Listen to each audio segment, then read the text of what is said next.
Welcome back, friends, to another beautiful and hopefully productive day on the homestead. So today we have a very exciting list of my three things, three household projects. If you're just joining us, now a lot of us are doing this together. If you look around your house or your apartment, there's always things that you've just put off for years and years and years.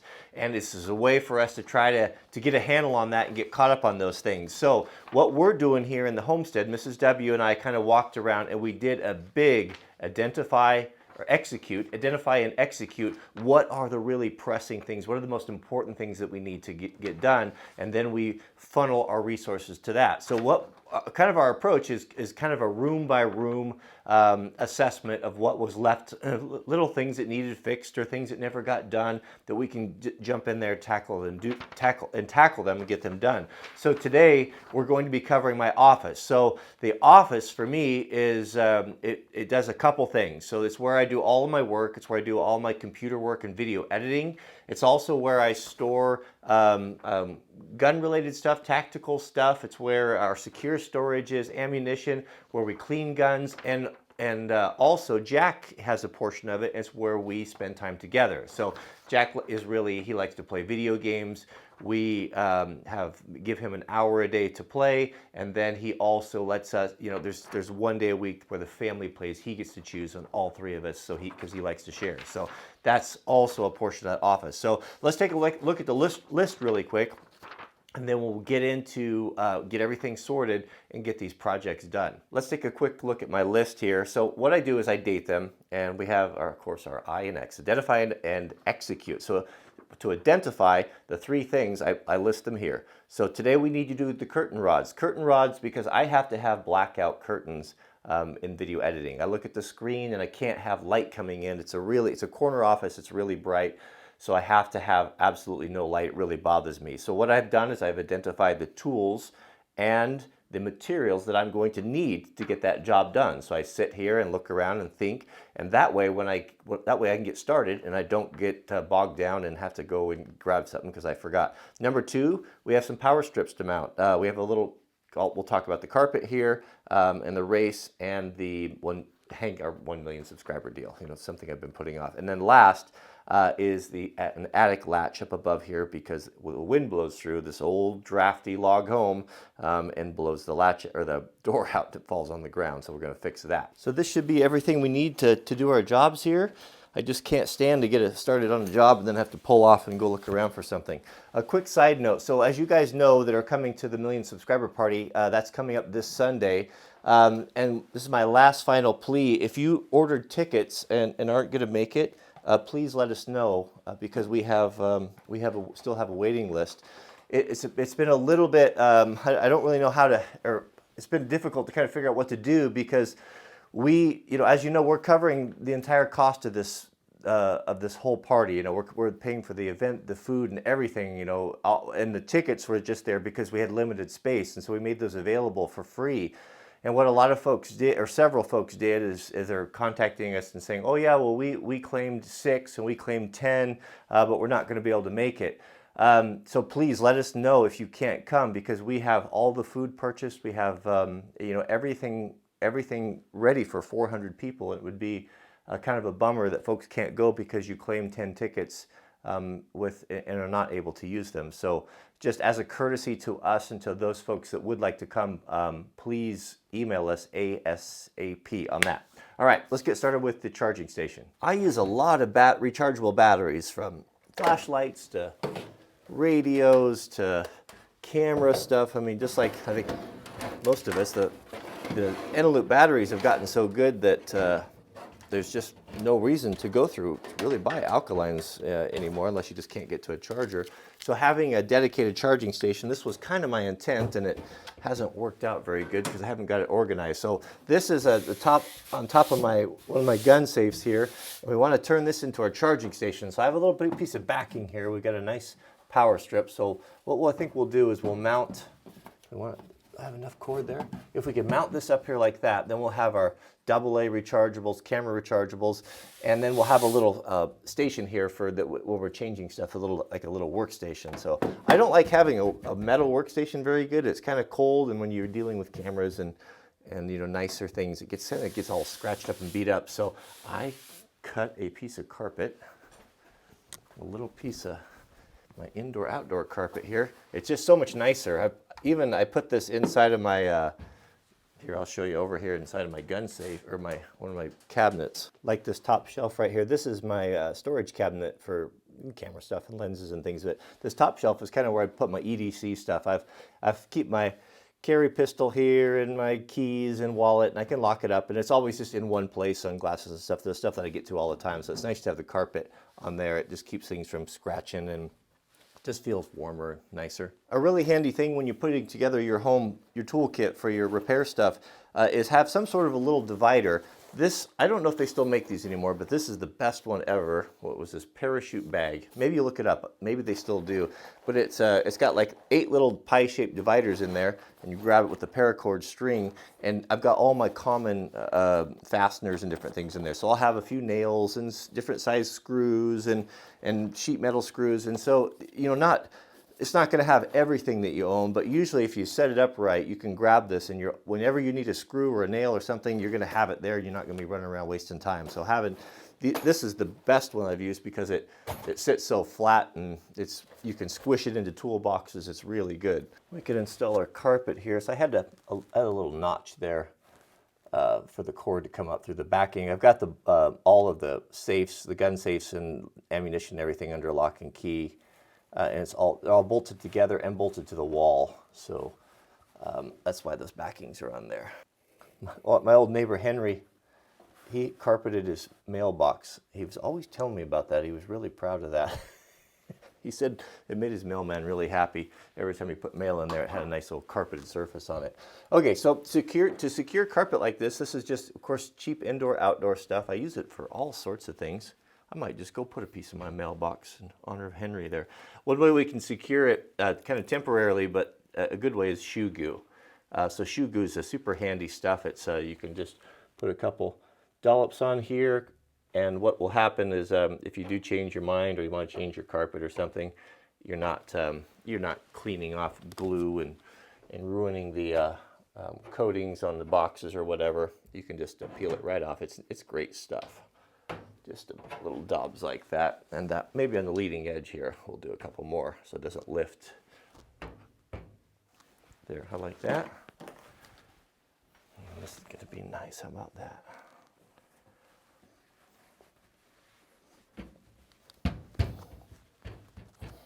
Mission accomplished. We have an all-in-one, pretty good little charging station that's conveniently located, soft to the touch. Typically what I'm charging are going to be your camera batteries. I go through a lot of double A's on the mics, radios, the big rechargeables for the flashlights. You know, we use the speakers and cameras and the drone batteries, and all that stuff will all fit here nicely, so everything's always charging and plenty of room to work. So we'll cross that off the list. I think now it's time for lunch. So if you're curious, I am still on the carnivore diet, and I absolutely love it. What I've been doing just for ease is ordering steaks from Omaha Beef. What I eat one steak, a big steak, I order the big ones, like the 10 and the 12 ounces, and hamburger. We bought a cow or half a beef from our neighbor. It was all organic, grass-fed, and had a lot of it made into hamburger. So every day I'll take out, well, sometimes I'll eat 2 steaks actually. Yeah, I usually take out one of these boxes. There's 2 in each one. And I like the ribeyes, I like the tenderloins, and I like them all. It doesn't really matter. I just get whatever's on sale. There's some T-bones there, but it's convenient because they come frozen in the box, and I mean, it just is so easy for me. I don't dread meals anymore. I actually look forward to them. What I've been doing every day for the past few weeks is, so I'll get up in the morning, and what I'll typically eat in a day is I'll eat one of these. There's 2 big burgers in there.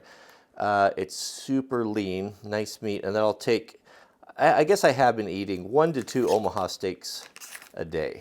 This is a 12-ounce ribeye, I think, and so I'll just set them out on the counter in the morning and then let them defrost. And I usually eat around, that's about right, probably eat around 10 o'clock or so, and then I'll eat again at about 3 or 4. That's it. So it's really simple. I'll just either eat hamburger or 1 more steak. And I'll usually eat about, in combination with my bulletproof coffee, I'll probably eat 2 cubes of butter just by myself a day. 1.5 cubes, maybe, to be realistic. So yeah, I don't want to hear it. If that doesn't work for you, that's fine. I don't tell you what to eat. Don't tell me what to eat. I like it. It's working for me. Never felt better. So let's go cook it up. I've been cooking most of my steaks on the grill. I'll come out here and preheat it, get it hot. What it typically takes is for those steaks are 1 1/4 inches thick, and so what's perfect for a medium, kind of like I like right between medium rare and medium, is 8 minutes on one side under medium heat, and at exactly 8 minutes, flip it, and then cook it for 6. And you have just about have perfection. Sometimes I'm broiling them, and I'm kind of experimenting with that, but I ruined Mrs. W's pan the other day. So I ordered a cast iron Lodge broiling pan. That should be here today or so. So we'll try that in the future, but grilling is super good too. Oh my goodness, look at that. You never get tired of a good Omaha ribeye. And then I'll turn that down medium heat. Set our timer. 8 minutes.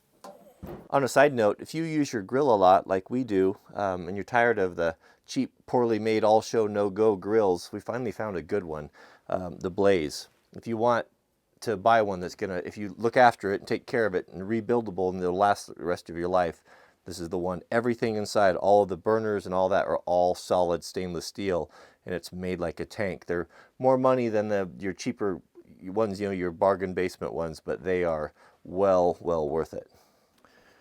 Ooh, there it is. That never gets old. Okay, here's the fly. Here's how I like to do it. You take a very generous bit of butter there, and you put it underneath. That's right. Put it underneath. Poor man Béarnaise sauce right there. Let that melts out on the plate. Then you cover it with some nice garlic salt. Some Slap Ya Mama, the red one. Doesn't have the salt in it. And then a little bit of Himalayan sea salt. While you're at it, it's not going to do any harm to put a little butter on there, right? That's what really makes it good. Really makes it good. Man, oh man. Never get tired of that.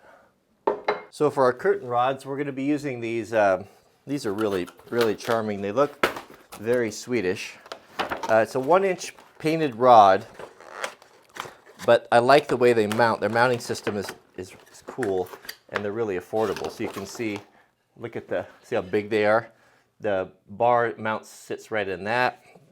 These thread in with a wall plate, and then these are the ends, so you can cut them to length, whatever you want. Here's a close-up of the pieces there. Pretty standard. They look like big chess pieces. So they come with a little silicone deal. This is really important. I didn't do this on the first few times, and the curtain rods moved around. So this works. So you just lay this in here, in the center, and it gives it just enough bite that the curtain rod won't move on you when you move your curtains. Also comes with this guy here. I believe, yeah, I think you can connect multiple curtain rods. So if you have a really wide window, you can mate 2 up together with that. So this will thread onto our wall stud. Normally I wouldn't go about poking a bunch of holes in the wall, but I actually do need to do some patching and some paint touch up. So it's all right. I want it as wide as I could get it. Right there. I can get another turn on it? No, I don't think so. I think that'll be enough right there. But they're really strong. Try to simplify things. I use a chisel as 1 inch, and that chisel, you see me hold it up there, it's just to get spacing. So my spacing is the same as the other side.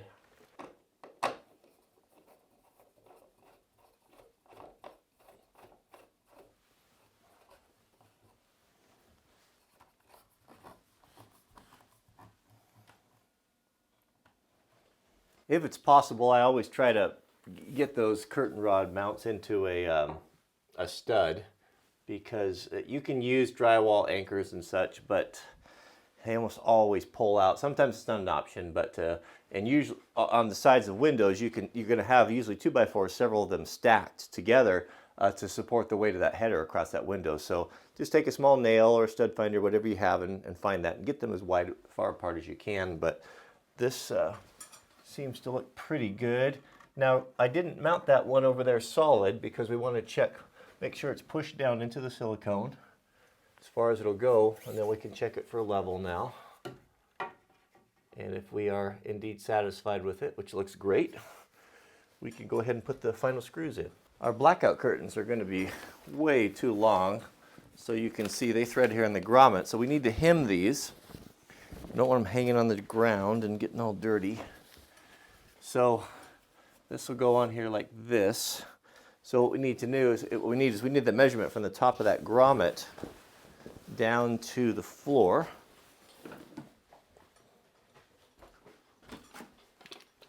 So the top of that grommet is going to sit right, right on the top of that pole. So we'll measure it here. So we're at 73 exactly. I'm going to take an inch off of that so that we have an inch off the floor. Maybe 2 inches. Yeah, 2 inches. So we'll hem these to 71. You don't need to be Martha Stewart to do this. See, Mrs. W could sew these, but she's so busy homeschooling and all that stuff right now that this will work just fine. So you can just use a military grade or gorilla style duct tape, the good stuff. This stuff will hold forever. And if you live in an apartment and you want to take your curtains with you, and you might use them eventually on a different place that has taller windows, that way you're not ruining them, because good curtains will last you a long time. Eat your heart out, Martha Stewart. How about Martha Stewart doesn't even know what mil-spec is? I like grommets in fabric. I think they look nice. They're just super simple. No fuss, no extra stuff. So you just take them and just kind of accordion fold them like this. And you can put them all through at one time. Pro tip, I learned the hard way. If you're buying curtains that are washable, they're like all cotton, make sure you wash them first because they'll shrink a bit. And then when you hem them, they'll be the wrong size. So wash them first. And maybe they shrink enough you don't have to hem them. And then thread that guy on there. This will be one of two. Like that. How's our hem look?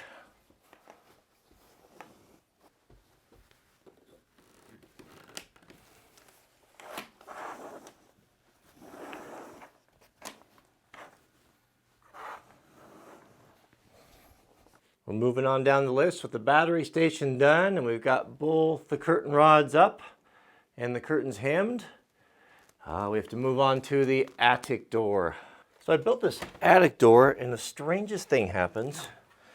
If we have the outside, the western door open, something blows through, and this thing blows down and hits the ceiling. I put one little latch on there, thinking that would hold it, but that doesn't work. So we're going to mount a little second one here. So I got a little block, a little piece of 1x.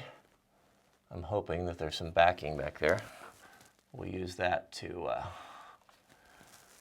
hold. Let's see here. Oh, we got one. Perfect. That makes it easy. Now we can put our latch on.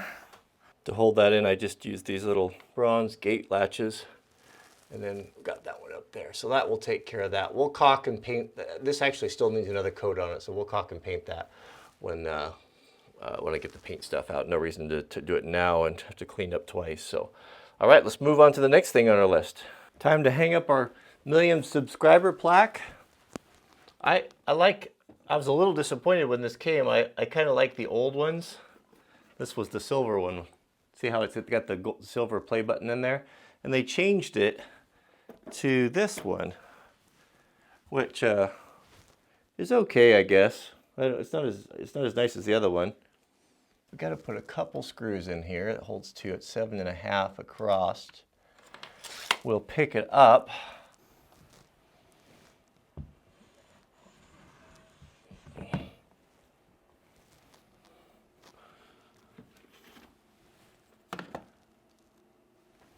That's what we're looking for. All right. Well, that just about wraps up our list. We can cross everything off now. The last thing I had to do was to fix the race. I put a race on the back of, I use a standing desk that goes both ways. So sometimes I'll stand, sometimes I sit, try to mix it up a little bit. And because it goes up and down, I can't have all those wires and everything hanging down. So I put them all up in that race. And now when I put it in the lower position,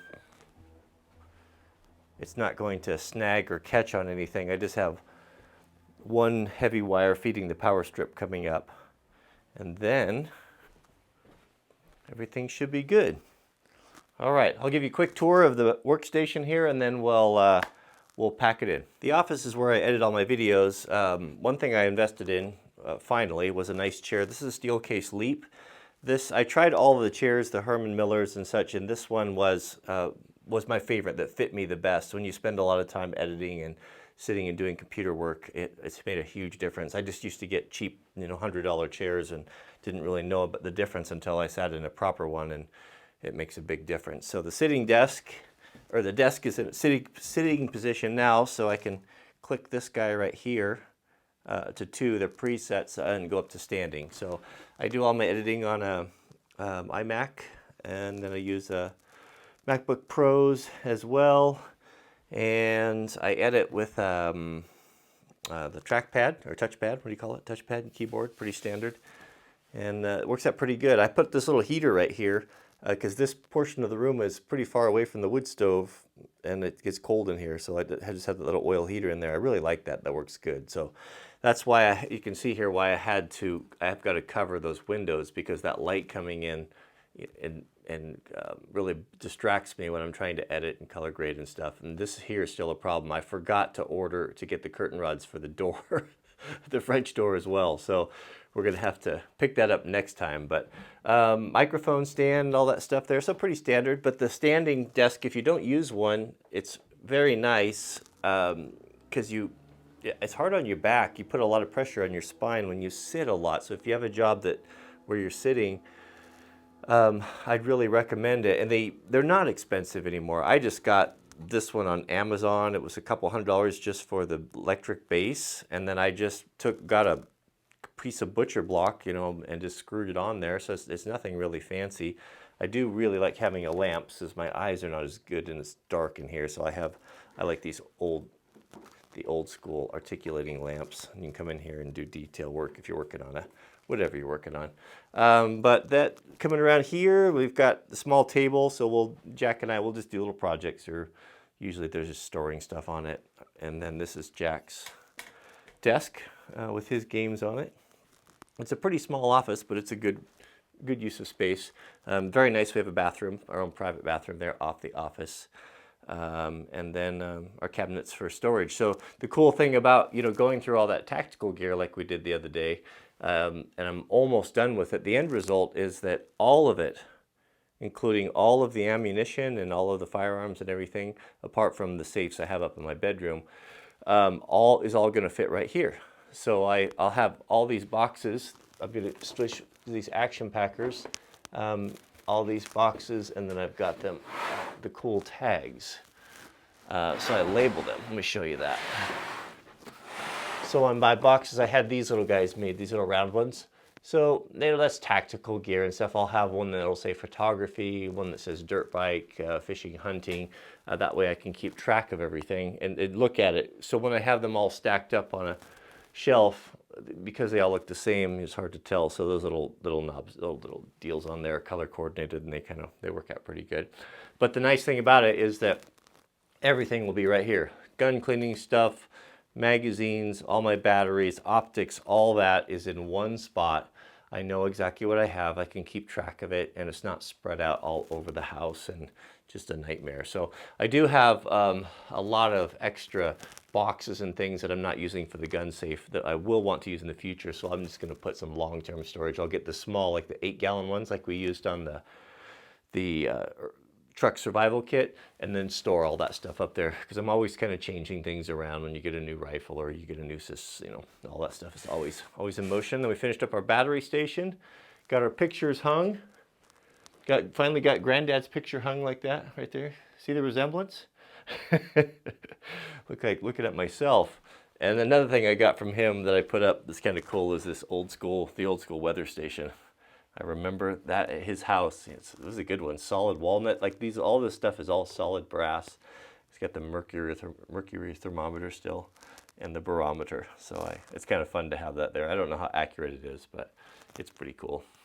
All right, thanks for watching, and we'll see you guys in the next video.